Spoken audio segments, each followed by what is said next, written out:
Hi friends, செவ்வாய்க்கிழமை காலை வணக்கம் அப்படிங்கிற மாதிரி காலை வணக்கம் நல்லா தாங்க ஆரம்பிச்சிச்சு. சூப்பராக கோலத்தை போட்டு பால் அடுப்பில் வச்சுட்டு பளிச்சுன்னு வெயில் அடிக்குது. கண்ணை குசுற அளவுக்கு காலையில் வெயில் வந்துருச்சு அப்படின்னு சொல்லிட்டு பாலை காய்ச்சிக்கிட்டு அப்படி லஞ்ச் ரெடி பண்ணலாம், டிஃபனே ரெடி பண்ணலான்ட்டு சாம்பார் வச்சுட்டு கேரட் பொரிச்சிட்டு அடுத்து ஏதாவது தொட்டுக்கலாம் சாதம் வடிச்சாச்சு.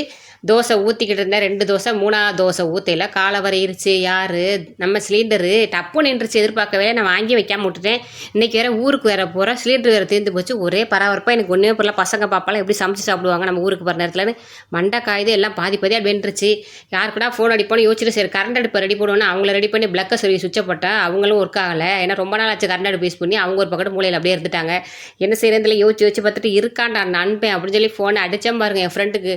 அக்கா உனக்கு எத்தனை சிலிண்டர் வேணும் இந்த அனுப்புகிற ஸ்பாட்லேயே அப்படின்னு அனுப்பிச்சு பாருங்க. அதாங்க ஃப்ரெண்ட்ஷிப்பு.